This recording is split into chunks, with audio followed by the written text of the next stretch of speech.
Hello, and welcome to Varn Blog. And today we continue our discussion of the communitarian critiques of the limits of market culture. Today we're going to be talking about the 2012 book, What Money Can't Buy by Michael Sandel. Now, I often accuse people on the left of having a moralistic critique. I use it as an adjective and not a noun. The reason why is that I often find that there is no consistent morality or even a consistent aesthetic of morality under a lot of how people react and respond politically. I've been turning to these communitarian thinkers who are critical of liberalism in the market to illustrate some points about this. Now, this is not an endorsement of Michael Sandel, and in fact, I think one of the things we're going to eventually have to turn to is my critique of these communitarian thinkers and maybe turn back to Marxism and post-Marxism. But we are going to talk about the contradictions that emerge at the attempt to commodify everything and how alienation really does play a role in this. So we're going to start with how markets crowd out morals, bought honor. Although money can't buy friendship, it can buy the tokens and expressions of friendship up to a point.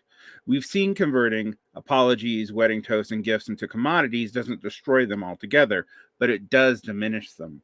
The reason it diminishes them is related to the reason that money can't buy friends. Friendship and social practices that sustain it are constituted by certain norms, attitudes, and virtues.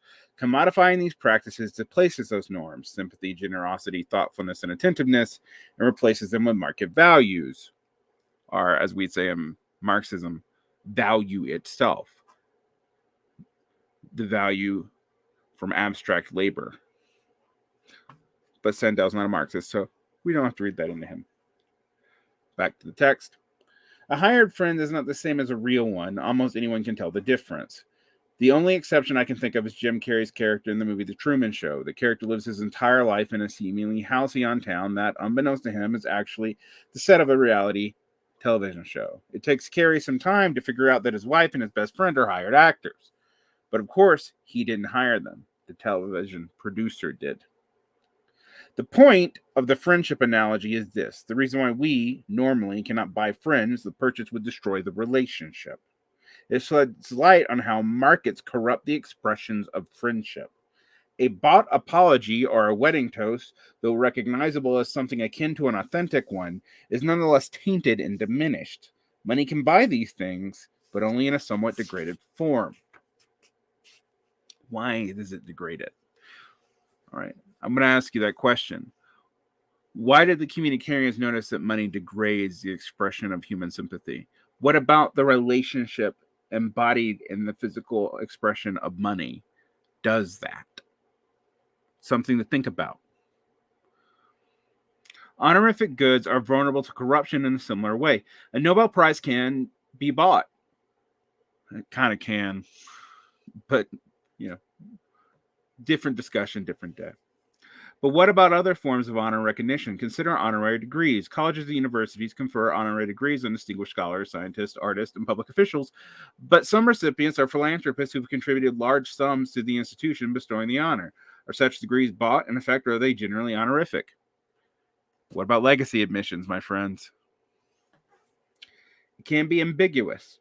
If a college's reasons are baldly stated, the transparency would dissolve the good. Suppose the Citation Act commencements with, we confer an honorary degree upon the distinguished scientists and artists for their achievements, but we award you this degree in thanks for the $10 million you gave us for building a new library. Such an award would scarcely count as an honorary degree. And of course, citations are never written in that way. They speak of public service, philanthropic commitment, and dedication to the university's mission. An honorific vocabulary that blurs the distinction between an honorary degree and a bought one. Similar questions can be asked about buying and selling of admissions to elite universities. I just asked it. Universities don't hold auctions for admissions, at least not explicitly. Many selected colleges and universities could increase their revenues if they sold seats in the freshman class to the highest bidder.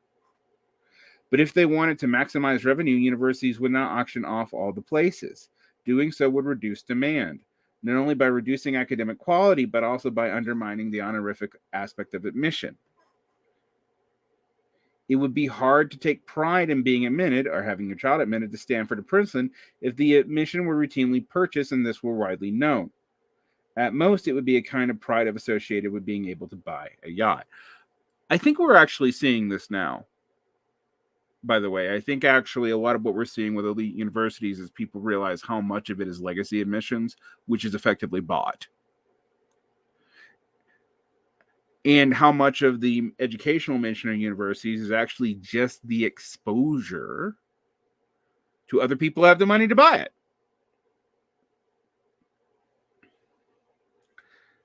When you think about it this way, Sandel is correct in that it would damage the public sentiment in universities and society that are aware of it.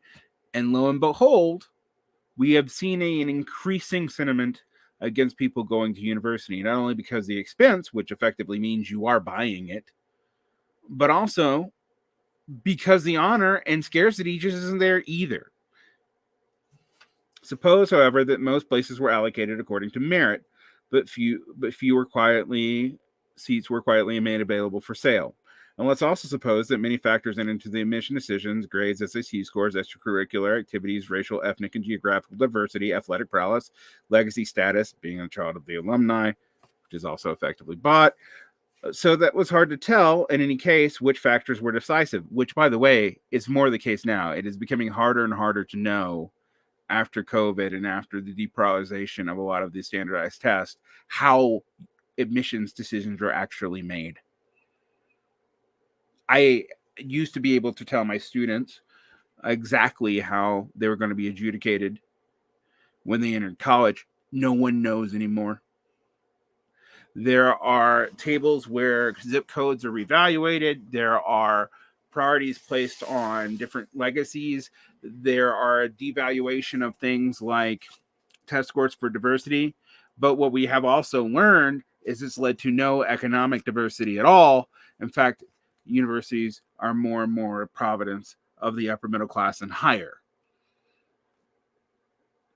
Under conditions such as these, universities could sell some places to wealthy donors without undermining the honor that people associate with admissions to top schools. And they have. I mean, I like that Sandel presents this as a hypothetical. I mean, he teaches at Harvard, so he can't just out and out say, and they already do this.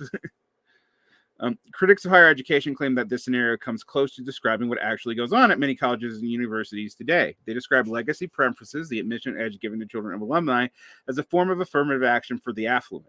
And they point out to cases in which universities have relaxed their admission standards for less than outstanding applicants whose parents, though not alumni, are wealthy, are likely to make a substantial contribution to the school.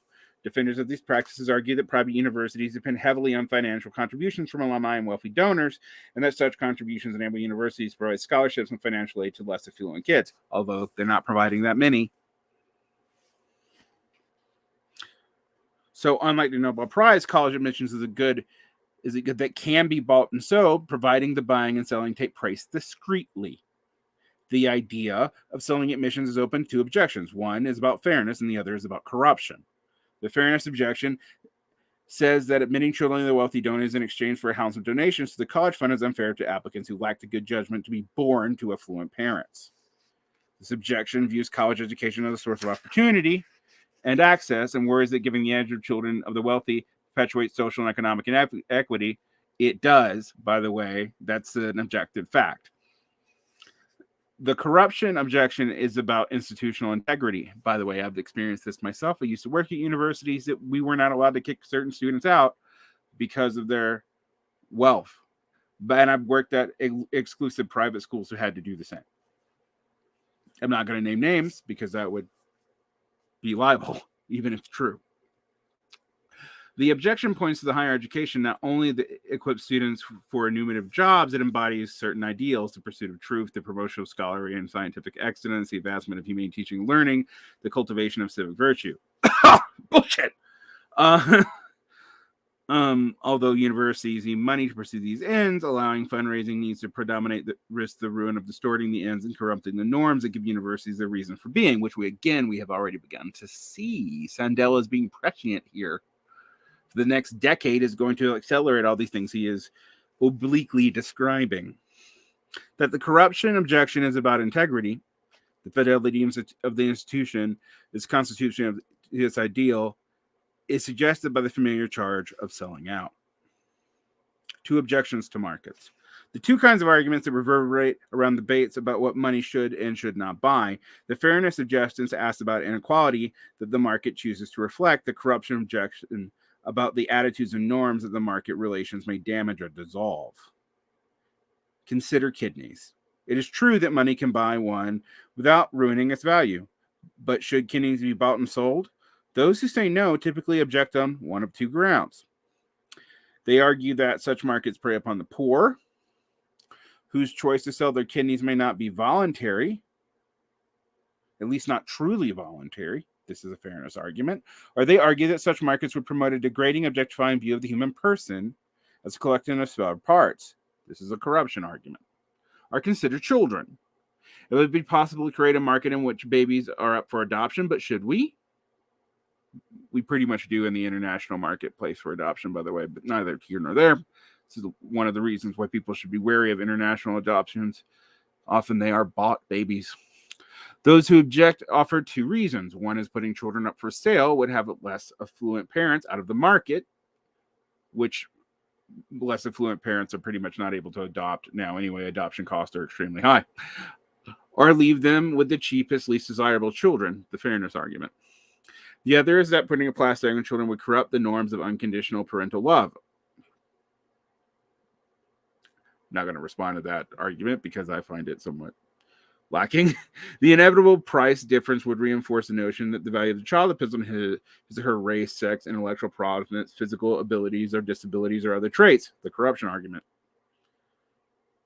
which assumes that parents have unconditional parental love, which is a big fucking assumption, Sandel, but whatever. It is worth taking a moment to clarify these two arguments for the moral limits of markets. The fairness objection points to injustice that can arise when people buy and sell things on the conditions of an equity of dire economic necessity. Duh. According to the objection, market exchange are not always voluntary, as markets enthusiasts suggest. A parent might agree to sell his kidney or cornea to feed a starving family, but his agreement is not really voluntary.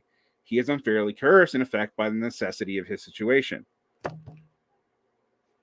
Thank you, Captain Obvious. Sandel's correct here, though. This is actually part of the reason why free labor is not truly and completely free. Because without being compelled to sell your labor, what do you really have unless you already have capital and can ignore the compulsion? The corruption argument is different. It objects to the degrading effects of market valuation in exchange for certain goods and practices. According to this objection, certain moral and civic goods are diminished or corrupted if bought and sold. This argument comes from the corruption cannot be met by establishing fair bargaining conditions. It applies under conditions of equality and inequality alike.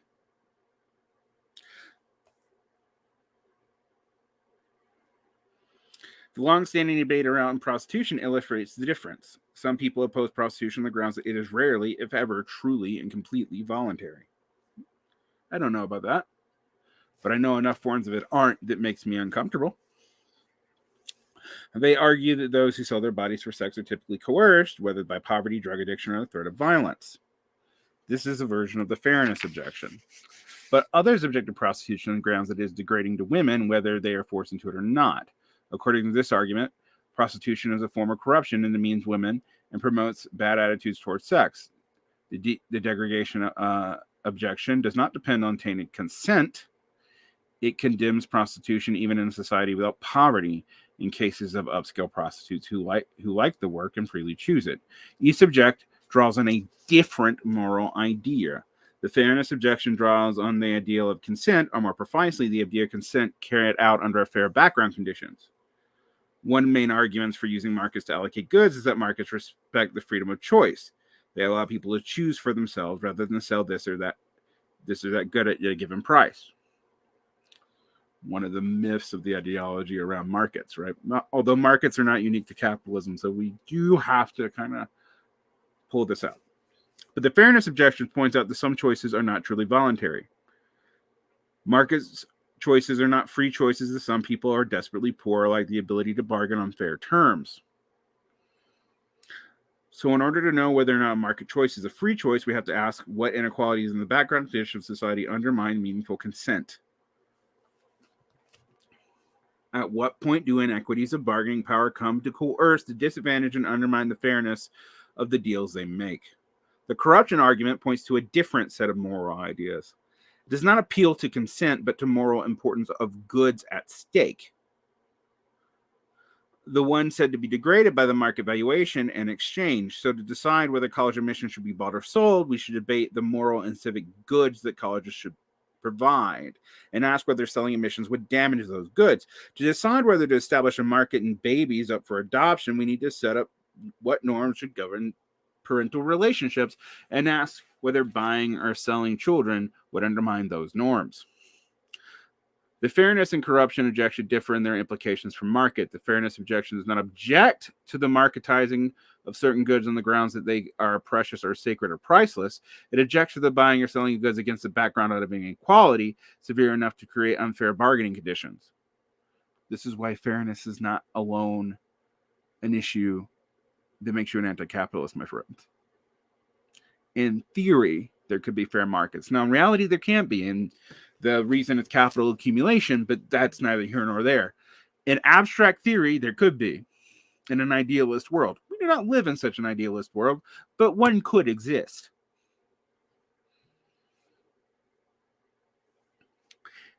It offers no basis for the objection of commodification of goods, whether sex or kidneys or college admission, in society whose backgrounds are essentially fair. And Sandel's right about that. Arguments on grounds of justice as fairness are never going to be complete because you could theoretically mitigate the unfair conditions. That's a whole Rawlsian proviso. Like, that's John Rawls's veil of ignorance. The corruption argument, by contrast, focuses on the character of the goods themselves and the norms that should govern them. So it cannot be met by establishing fair bargaining conditions. Even in a society without unjust differences of power and wealth, there would still be things that money should not buy. This is because markets are not mere mechanisms. They embody values.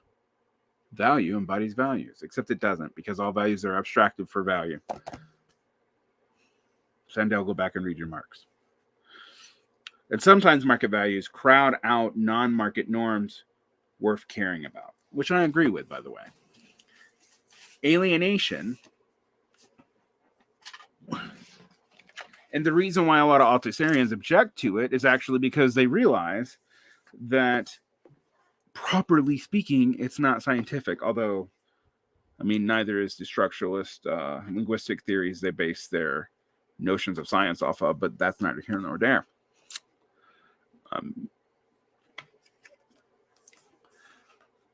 This is a good thing for Marxists and socialists to think about, because in many ways, this is where most people are at.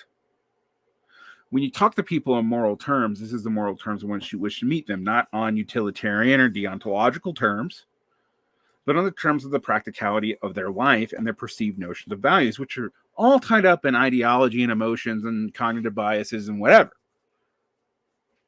But that is where people are at. Critiques about the unfairness of markets thus presuppose that markets could be fair. And that's something even a communitarian like Sandel will see in the same way that many Marxists would see it. It is not the unfairness that is the primary problem, nor is that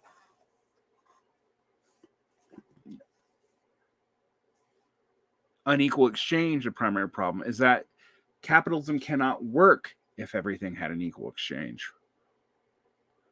There would be no profits and no value. Someone has to get something over someone else for there to be profits. You might go, oh, but the movement of economic activity does not mean that. You're really trying there.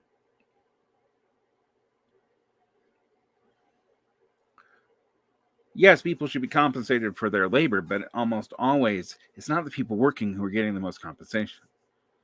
These are basic points, and one even a non-Marxist can really see.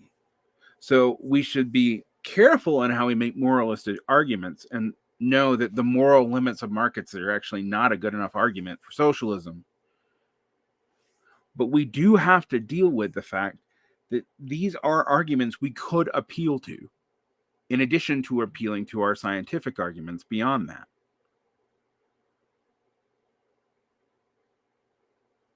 Something to think about. I suggest people read a lot of these communitarian books, not because I think that we should agree with them, but because they are actually closer to the way a lot of people object to capitalism. And if we're going to provide something better and more rigorous, we need to understand the way a lot of people think and how this would appeal to them. And what are the problems of this ways of thinking? I mean, that part of them with the corruption methods is like there's no way proposed so far to talk about what the norms really are that we should not let markets touch. Now, Sandel does deal with that in this book, but not in that section. And there's a reason why, because that presupposes a whole other set of arguments, ones that are not shared in our society. But we do need to think about them. With that, good night.